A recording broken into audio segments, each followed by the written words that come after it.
Storage அக்கௌண்ட்னு type பண்ணுங்க. Global search பார் திரும்ப வந்துரு. ஸ்டோரேஜ் அக்கௌண்ட்னு டைப் பண்ணு. நம்ம கிரியேட் பண்ணியிருந்த ஸ்டோரேஜ் அக்கௌண்ட் வருதான்னு பாரு. வரும். ஸோ நம்ம கிரியேட் பண்ணியிருந்த ஸ்டோரேஜ் அக்கௌண்ட் இங்கே இருக்குது. அதை கிளிக் பண்ணி ஓப்பன் பண்ணு. ஸோ ஓப்பன் பண்ணதும் லெஃப்ட் சைடு ஒரு நேவிகேஷன் பேன் இருக்கும். அதில் டேட்டா ஸ்டோரேஜ் இருக்கா? ரிசோர்ஸ் விஷுவலைசர் கீழே டேட்டா ஸ்டோரேஜ் இருக்கும். அதில் கண்டெய்னர்ஸை கிளிக் பண்ணு. முதல்ல ஸ்டோரேஜ் அக்கௌண்ட், லெஃப்ட் நேவிகேஷன் பேனில் டேட்டா ஸ்டோரேஜ், அதுக்குள்ள கண்டெய்னர்ஸ். ஓகேவா? ஸோ இப்போ பாருங்க, நம்ம கிரியேட் பண்ணியிருந்த அந்த $வெப் அப்படிங்கிற கண்டெய்னரும் காட்டுதா? ஸோ அதுவும் வந்து பிளாப்புக்குள்ளே தான் இருக்குது. ஸோ இப்போ பிளாப்பை நம்ம என்ன பண்ண போகிறோம்?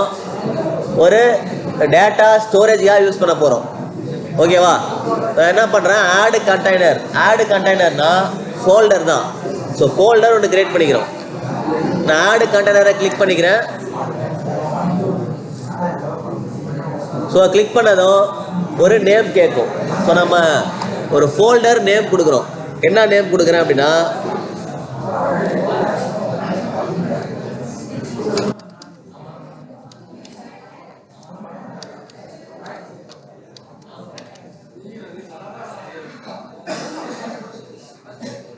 நான் ஃபோல்டருக்கு ஒரு நேம் கொடுத்துக்கிறேன். நேம் கொடுத்துட்டு கிரியேட் கொடுக்குறேன். அவ்வளோதான், வேறு எதுவும் பண்ணல.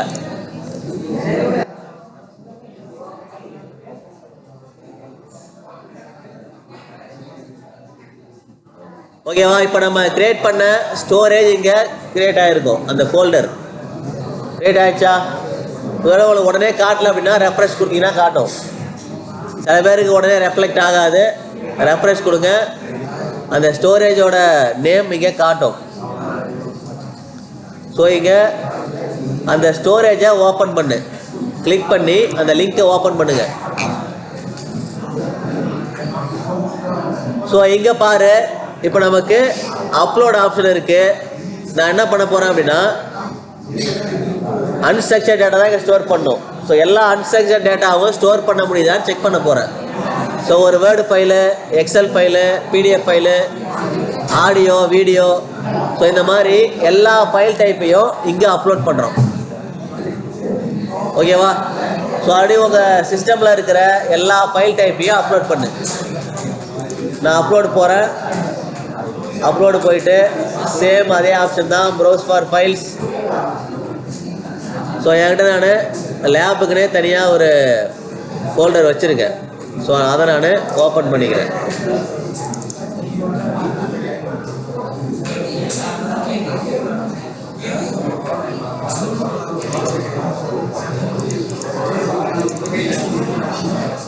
ஸோ நான் பார்த்தீங்கன்னா இங்கே ஒரு எல்லா டைப்பும் வச்சுருக்கேன்.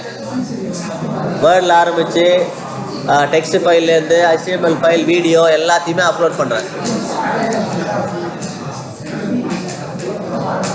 ஸோ இங்கே ஓவர் ரைட்டை எனேபிள் பண்ணிக்கலாம். ஓவர் ரைட் கொடுத்துட்டு அப்லோடு.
சரி கவனி. ஸோ இப்போ நம்ம பிளாபுக்குள்ளே அப்லோட் பண்ணியாச்சு. ஸோ அப்லோட் பண்ண ஃபைலில் இப்போ இங்கெல்லாம் பார்த்தீங்கன்னா அக்சஸ் டயர் கோல்டு தான் கொடுத்துருக்கு. ஏன் கோல்டு கொடுத்துருக்குன்னு பார்த்தீங்கன்னா நம்ம ஆல்ரெடி அக்கௌண்ட் க்ரியேட் பண்ணும்போதே கோல்டெல்லாம் க்ரியேட் பண்ணியிருக்கோம். கரெக்டா? இப்போ இந்த அக்சஸ் டயரை நம்ம சேஞ்ச் பண்ணிக்க முடியும். ஒருவேளை நம்ம ஃப்ரீக்வெண்ட்டாக அக்சஸ் பண்ணுறோம் அப்படின்னா சேஞ்ச் பண்ணிக்கலாம். எப்படி சேஞ்ச் பண்ணலாம்? அந்த ஃபைல் டைப்பை கிளிக் பண்ணி ஓப்பன் பண்ணுறேன். ஓப்பன் பண்ணிவிட்டு இங்கே பாருங்கள் சேஞ்ச் டயர் அப்படின்னு ஆப்ஷன் இருக்குது. ஸோ இங்கே போய் கிளிக் பண்ணிங்கன்னா கோல்டுலேருந்து உங்களுக்கு தேவையான ஹாட்டோ இல்லை கூலுக்கோ நீங்கள் மாற்றிக்க முடியும். ஸோ கோல்டில் இருக்குது, நான் இதை ஹாட்டுக்கு சேஞ்ச் பண்ணுறேன். ஸோ இதை சேஞ்ச் பண்ணிவிட்டு சேவ் பண்ணிக்கிறேன்.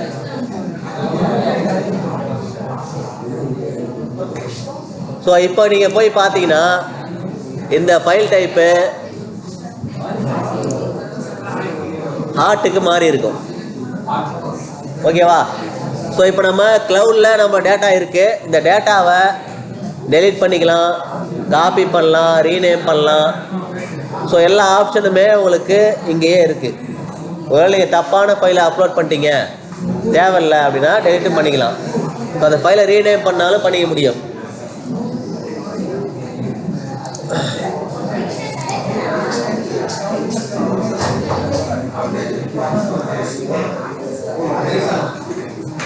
ஸோ அவ்வளோதான். நம்ம இங்கே பிளாப் ஸ்டோரேஜுக்குள்ளே 2 தான் பண்ண முடியும். ஒன்று ஸ்டோர் பண்ணிக்கலாம், இன்னொன்று வெப்சைட்டை ஹோஸ்ட் பண்ணிக்கலாம். ஸோ 2 தான் பண்ண முடியும். ஸோ நம்ம மீதியை அடுத்தது மதியானம் பார்ப்போம்.